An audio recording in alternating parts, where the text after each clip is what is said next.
Hello दोस्तों, आज की क्लास में हम लोग भारत के वनस्पति को पढ़ने वाले हैं। लेकिन उससे पहले कल की क्लास को कल की क्लास में हम लोग भारत के मिट्टी को पढ़े थे। उसमें दो पॉइंट जो है गलती हो गया है, उसको सुधार लीजिएगा। कल के क्लास में हमने आप लोगों को मरुस्थलीय या शुष्क मृदा के बारे में बताया था। मरुस्थलीय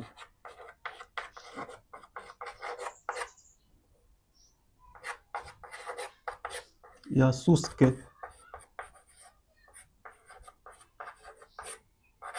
मृदा, एक था लवणीय मृदा। लवणीय मृदा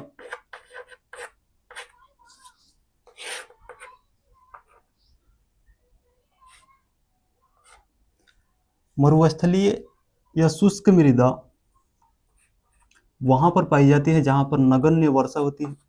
नगण्य वर्षा होती है वहां पर मरुस्थलीय या शुष्क मृदा पाई जाती है।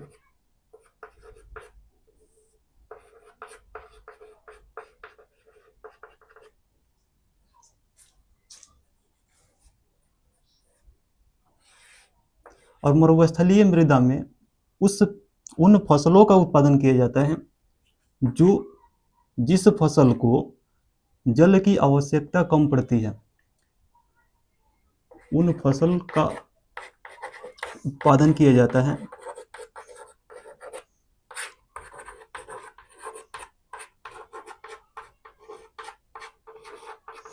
जिनको जल की आवश्यकता कम पड़ती है। जिनको जल की आवश्यकता कम पड़ती है। और मोटे अनाज को जल की आवश्यकता कम पड़ती है। मोटे अनाज को जल की आवश्यकता जो है कम पड़ती है। मोटे अनाज को तो मोटे अनाज को मरुस्थलीय या शुष्क मृदा में उगाया जाता है।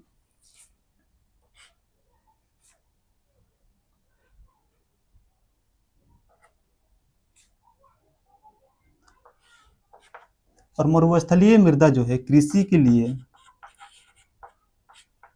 के लिए अन्न उपजाऊ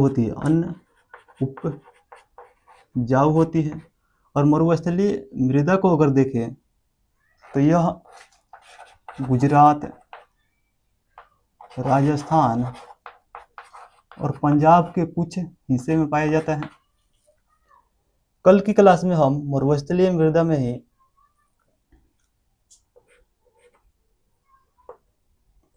यह बता दिए थे कि वनस्पति का अभाव पाया जाता है। वनस्पति का अभाव पाया जाता है। वनस्पति का जो अभाव है वह लवणीय मृदा में पाया जाता है। और लवणीय मृदा को कृषि योग्य बनाने के लिए इसमें जिप्सम का प्रयोग किया जाता है। जिप्सम का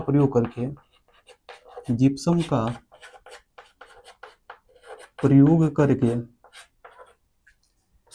इसे कृषि योग्य बनाया जाता है। इसे कृषि योग्य बनाया जाता है।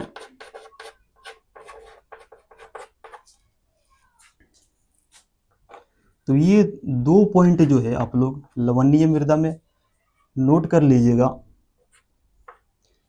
जिसको कल मैंने मरुस्थलीय मृदा में बता दिया था। तो यही दो पॉइंट है जो आप सुधार लीजिएगा, उसको लवणीय मृदा में लिख लीजिएगा। तो चलिए स्टार्ट करते हैं आज की क्लास को। और आज की क्लास में हम लोग भारत के वनस्पति को पढ़ेंगे।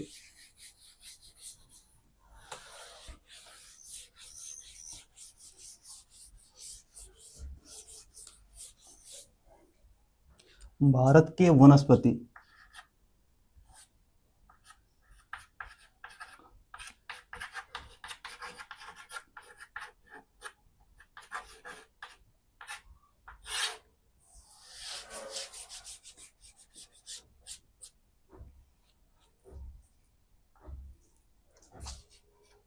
पर्यावरण संतुलन बनाए रखने के लिए, पर्यावरण संतुलन बनाए रखने के लिए भारत के कुल क्षेत्रफल का 33% भूभाग पर वन होना चाहिए। पर्यावरण संतुलन बनाए रखने के लिए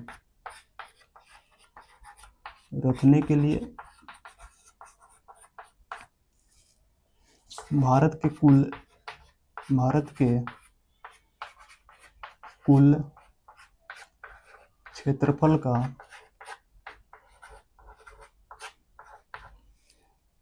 33% भूभाग पर वन होना चाहिए। 33% भूभाग पर वन होना चाहिए।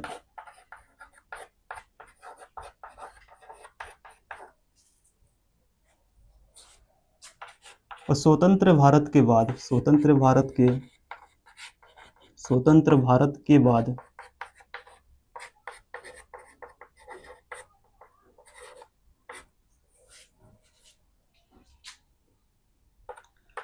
पहली राष्ट्रीय वन नीति जो है,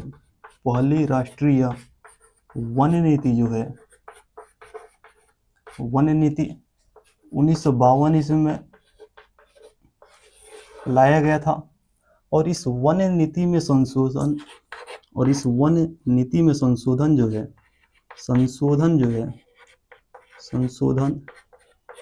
1988 ईस्वी में किया गया।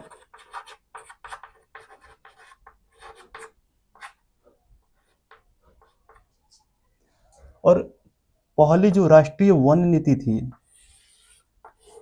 इसका लक्ष्य यह था कि भारत के कुल क्षेत्रफल के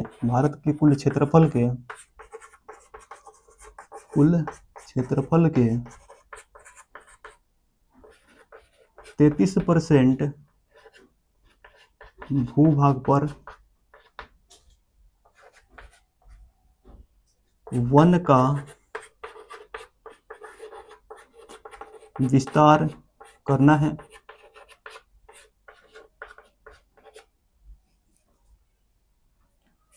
अगर बात करें कि भारत में सबसे ज़्यादा वन जो है मध्य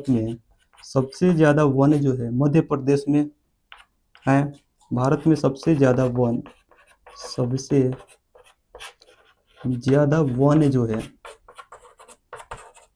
मध्य प्रदेश राज्य में। वहीं सबसे कम वन जो है हरियाणा में है। और वर्षा के आधार पर वनस्पति को कई भागों में बांटा गया। वर्षा के आधार पर वनस्पति के कई प्रकार होते हैं, जैसे उष्णकटिबंधीय सदाबहार वनस्पति, अर्ध सदाबहार वनस्पति, उष्णकटिबंधीय आर्द्र पर्णपाती वनस्पति, शुष्क पर्णपाती वनस्पति, शुष्क कटीली वनस्पति, सवाना वनस्पति, मरुस्थलीय वनस्पति और ज्वारीय वनस्पति। पहला है उष्णकटिबंधीय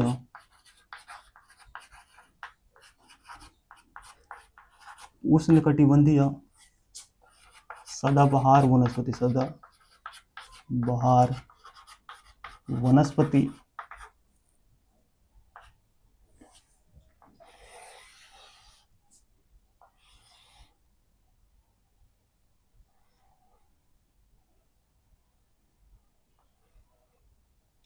उष्णकटिबंधीय सदाबहार वनस्पति जो है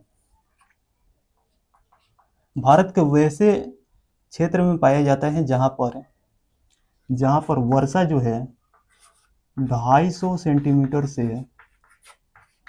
अधिक होती है। वहां पर उष्णकटिबंधीय सदाबहार वनस्पति पाया जाता है। और उष्णकटिबंधीय सदाबहार वनस्पति जो है पश्चिमी घाट, उत्तरी पूर्वी भाग में, उत्तरी पूर्वी राज्य में और अंडमान निकोबार में पाया जाता है। अंडमान निकोबार में पाया जाता है। और अंडमान निकोबार को ही उष्णकटिबंधीय सदाबहार वनस्पति का घर कहा जाता है। अंडमान निकोबार को ही उष्णकटिबंधीय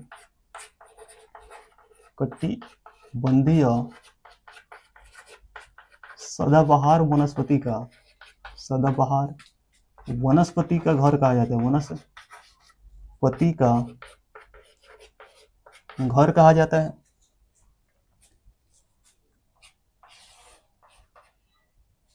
और उष्णकटिबंधीय सदाबहार वनस्पति में सबसे ज्यादा प्राथमिक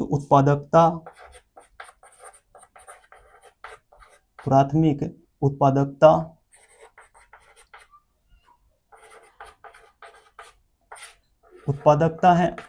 सबसे ज्यादा प्राथमिक उत्पादकता जो है उष्णकटिबंधीय सदाबहार वनस्पति में है। और उष्णकटिबंधीय सदाबहार वनस्पति के जो वृक्ष हैं सालों भर हरे भरे रहते हैं। सालों भर हरे भरे रहते हैं।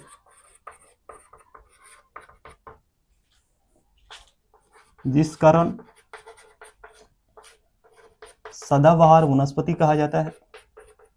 सदाबहार वनस्पति कहा जाता है। अगर बात करें उष्णकटिबंधीय सदाबहार वनस्पति के प्रमुख वृक्ष की, इसके प्रमुख वृक्ष जो है बांस, सिनकोना,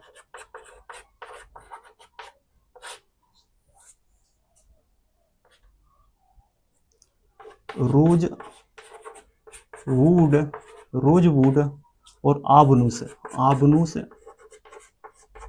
इस वनस्पति के प्रमुख वृक्ष हैं। और दूसरा है अर्ध सदाबहार वनस्पति।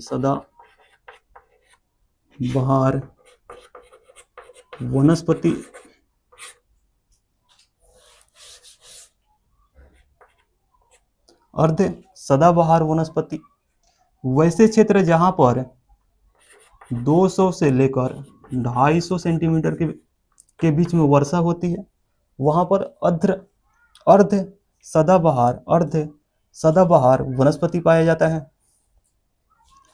और अर्ध सदाबहार वनस्पति के अगर प्रमुख वृक्ष को देखें तो इसके प्रमुख वृक्ष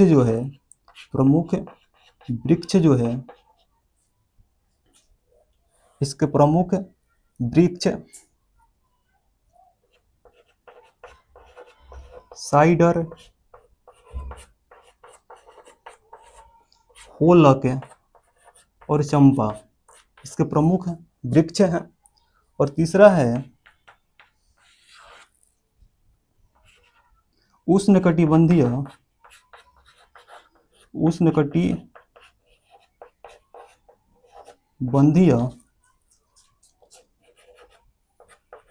आर्द्र पर्णपाती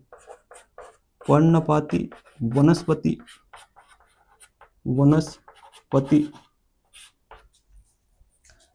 उष्णकटिबंधीय आर्द्र पर्णपाती वनस्पति वहां पर पाई जाती है जहां पर वर्षा 100 सेंटीमीटर से लेकर 200 सेंटीमीटर के बीच में होती है।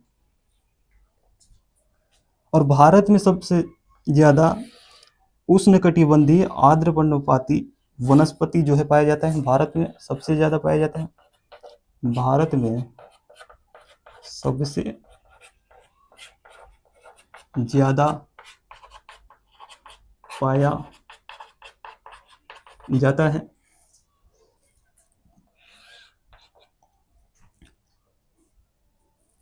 और इसके जो वृक्ष हैं वे बसंत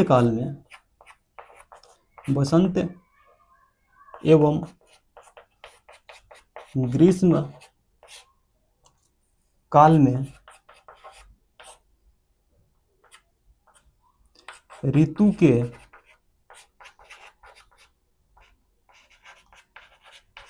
आने के दौरान अपना पत्ता जो है गिरा देता है, अपना पत्ता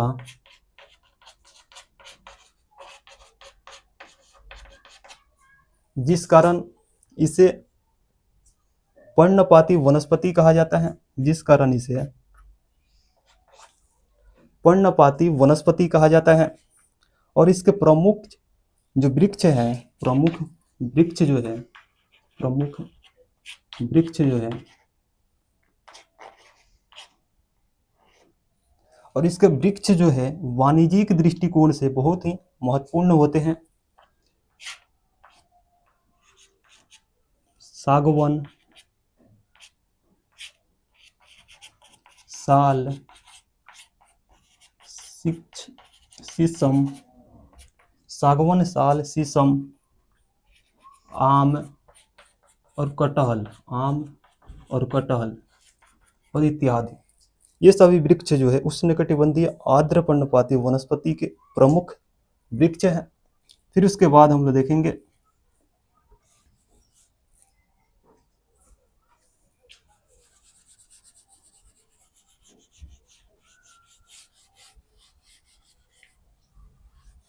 शुष्क पर्णपाती वनस्पति, शुष्क पर्णपाती वनस्पति।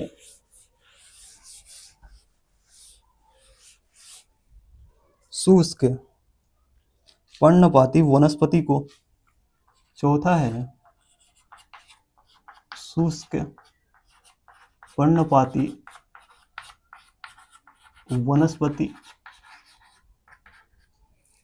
और वैसे क्षेत्र जहां पर वर्षा 70 सेंटीमीटर से लेकर 100 सेंटीमीटर के बीच में होता है, तो वहां पर पाए जाने वाले वनस्पति को ही शुष्क पर्णपाती वनस्पति कहा जाता है। और इसके वृक्ष की अगर बात करें तो इसके प्रमुख वृक्ष हैं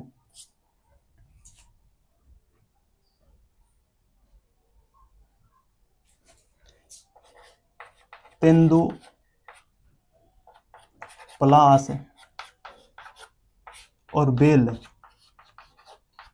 इत्यादि इसके प्रमुख वृक्ष हैं। और पांचवा है शुष्क कटीली वनस्पति, शुष्क कटीली वनस्पति। वैसे क्षेत्र जहां पर वर्षा 70 सेंटीमीटर से कम होता है, वहां पर पाए जाने वाले वनस्पति जो है शुष्क कटीली वनस्पति कहलाता है।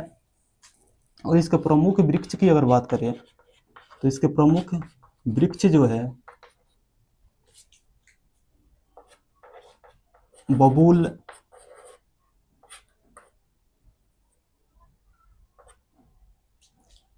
नीम,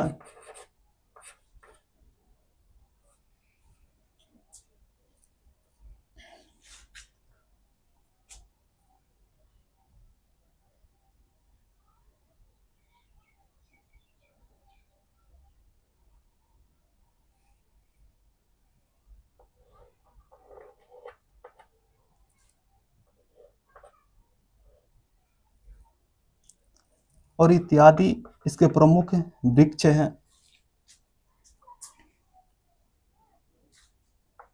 और छठा है सवाना वनस्पति, सवाना वनस्पति।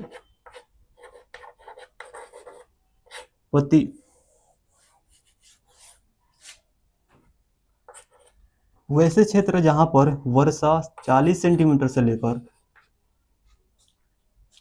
60 सेंटीमीटर के बीच में होता है, वहां पर पाए जाने वाले वनस्पति को सवाना वनस्पति कहा जाता है। और इसके प्रमुख वृक्ष जो है, प्रमुख वृक्ष जो है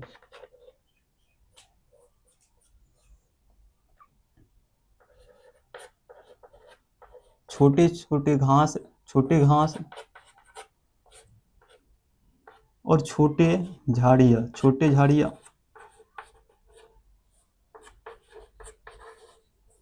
छोटे झाड़ियाँ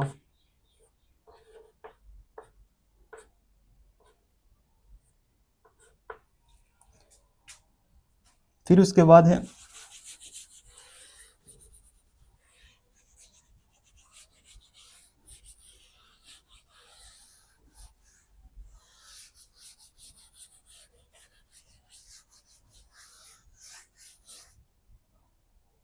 मरुस्थलीय वनस्पति। मरुस्थलीय वनस्पति, मरुस्थलीय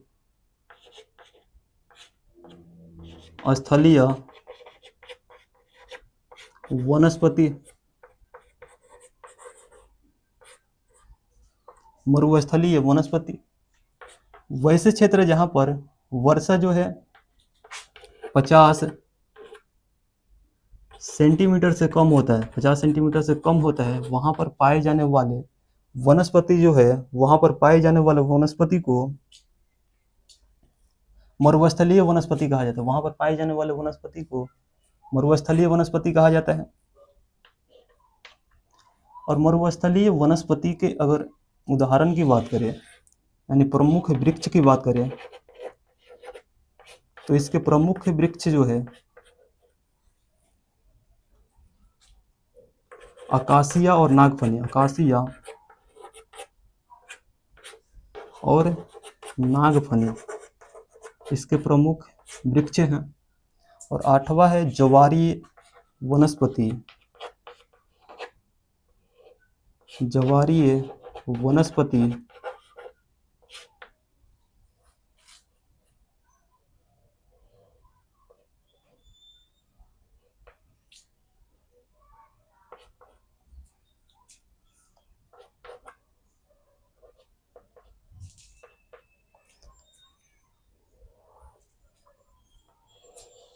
ज्वारीय वनस्पति जो है तटीय भाग में पाया जाता है, तटीय भाग में पाया जाता है।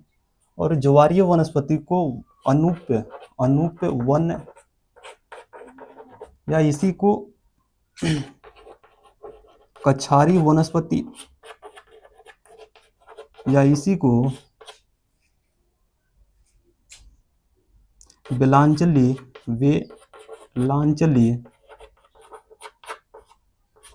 वन कहा जाता है, वन भी कहा जाता है। और ज्वारीय वनस्पति जो है सबसे ज़्यादा पश्चिम बंगाल में पाया जाता है। और इसके अंतर्गत अगर प्रमुख वृक्ष की बात करें तो सुंदरी और मैंग्रोव वन, सुंदरी और मैंग्रोव वन जो है, मैंग्रोव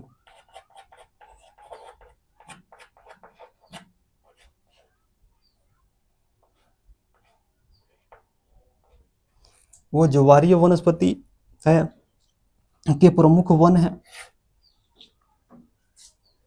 और ज्वारीय वनस्पति जो है स्थलीय और जलीय पारिस्थितिकी तंत्र के बीच में सेतु का काम करता है। ज्वारीय वनस्पति जो है स्थलीय और जलीय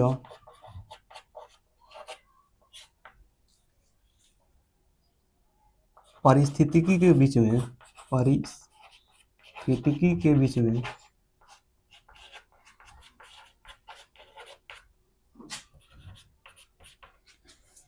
सेतु का काम करता है, सेतु का काम करता है, सेतु का काम करता है।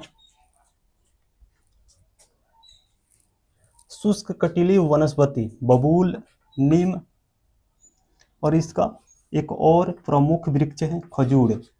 खजूर ये सभी जो है शुष्क कटिली वनस्पति के प्रमुख वृक्ष हैं। शुष्क पर्णपाती वनस्पति के प्रमुख वृक्ष जो है तेंदु, पलाश, वेल। पलाश को जंगल का आग कहा जाता है, जंगल का आग कहा जाता है।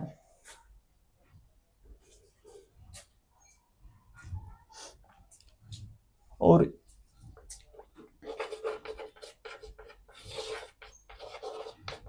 और यूकोटिप्लस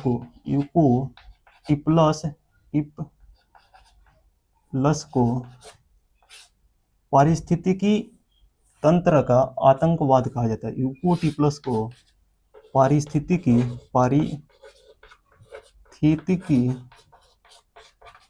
तंत्र का आतंकवाद कहा जाता है।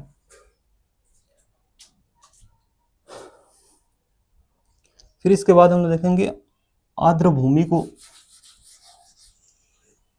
तो आर्द्र भूमि उसे कहा जाता है जहां पर जिस क्षेत्र में नमी और शुष्क दोनों वातावरण पाया जाता है। नमी और शुष्क दोनों वातावरण पाया जाता है, उसको ही आर्द्र भूमि कहा जाता है।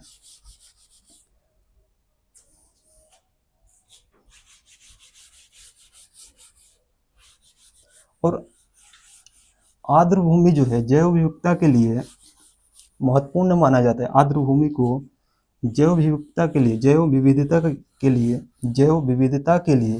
महत्वपूर्ण माना जाता है। आर्द्र भूमि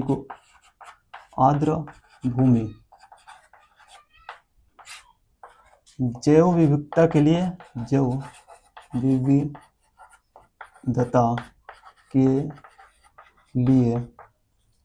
महत्वपूर्ण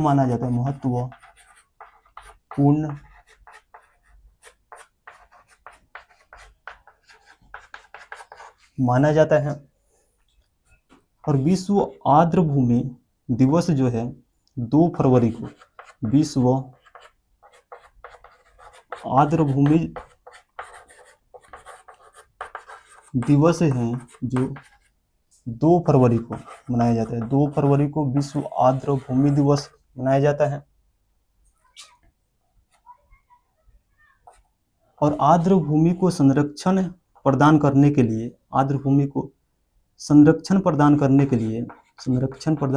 लिए रामसर सम्मेलन हुआ है। संरक्षण प्रदान करने के लिए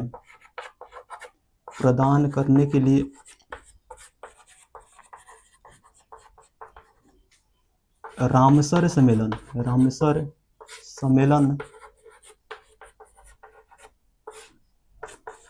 1971 ईस्वी में हुआ है। और यह ईरान के रामसर शहर में हुआ है।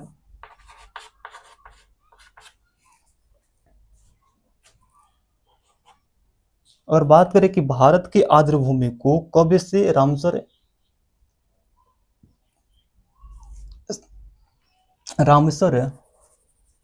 सूची में शामिल किया जाने लगा, तो 1982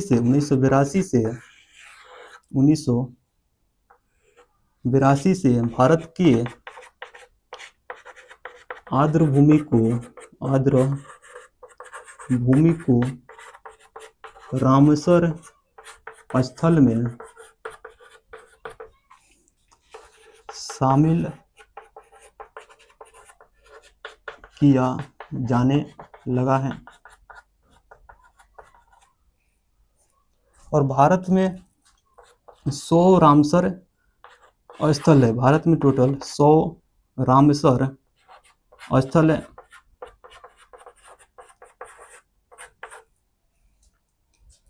और 2026 में 4 रामसर स्थल को जोड़ा गया है। एक है आपका 97वां, 98वां, 99वां और 100वां रामसर स्थल। 97वां है पटना बर्ड सेंचुरी, उत्तर प्रदेश में है। और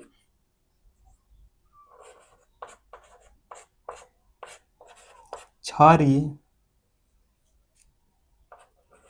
डाट वेटलैंड जो है गुजरात में है।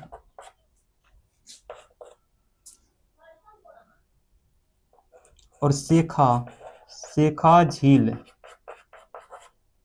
शेखा झील बर्ड सेंचुरी जो है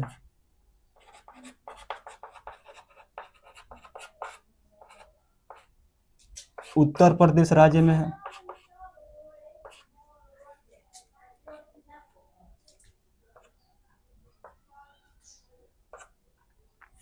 और एक है जयप्रकाश नारायण, जयप्रकाश नारायण बर्ड सेंचुरी जो है उत्तर प्रदेश में है। और बिहार के 6 स्थल ऐसे हैं जिसको रामसर स्थल में शामिल किया गया। बिहार के 6 ऐसे स्थल हैं जिसको रामसर स्थल में शामिल किया गया है। एक है आपका कांवर झील बेगूसराय, कांवर झील बेगूसराय। और दूसरा है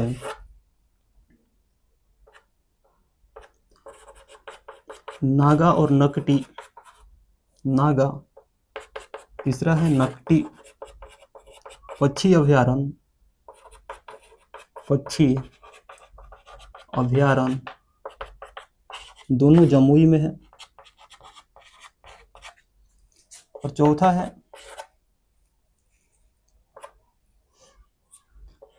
गोकुल जलाशय, गोकुल जलाशय जो है बक्सर में है। गोकुल जलाशय, गोकुल जलाशय जो है बक्सर में है।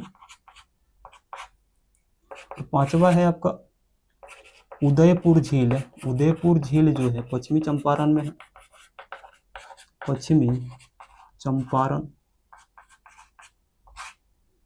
और छठा है गोगा बिल झील, गोगा बिल झील जो है कटिहार में है, कटिहार में है। और भारत में टोटल 18 जैव आरक्षित क्षेत्र है। 18 में से 12 को रामसर सूची में शामिल किया गया है।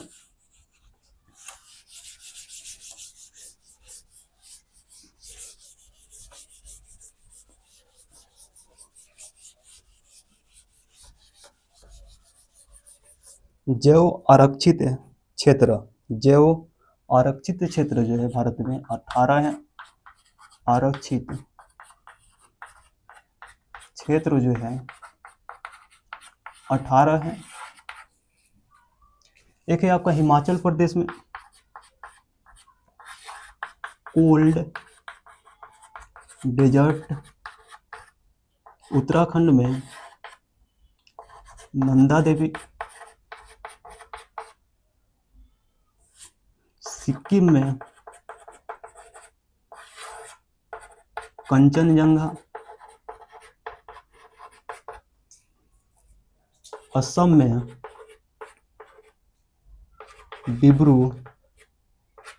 डिब्रू सैखोवा और मानस।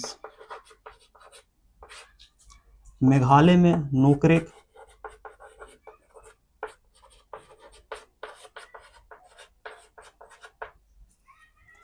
अरुणाचल प्रदेश में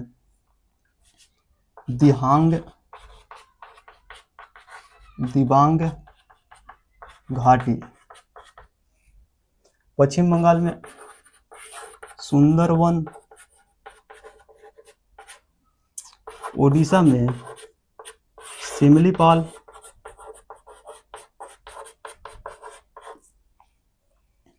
मध्य प्रदेश और छत्तीसगढ़ में अचनकमार, और मध्य प्रदेश में पन्ना,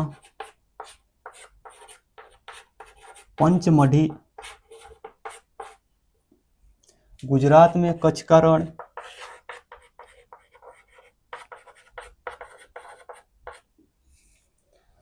आंध्र प्रदेश में शेषाचलम की पहाड़ी। और तमिलनाडु में नीलगिरी। और केरल और तमिलनाडु के सीमा पर है अगस्त मलाई। इन सभी यानी 18 को जो है जैव आरक्षित क्षेत्र है। ये 18 जैव आरक्षित क्षेत्र है और इसमें से 12 को रामसर में शामिल किया गया, रामसर स्थल में शामिल किया गया है, जिसमें नंदा देवी है, कंचनजंगा, नोकरेक, सुंदरवन, अचनकमार, पन्ना और पंचमढ़ी, शेषाचलम, सिमलीपाल, नीलगिरी और अगस्त्यमलाई। ये 12 जो है जिनको रामसर स्थल में शामिल किया गया है। तो ये था आपका भारत के वनस्पति, और कल की क्लास में हम लोग भारत के परिवहन चैप्टर को पढ़ने वाले हैं। तो चलिए मिलते हैं कल की क्लास में।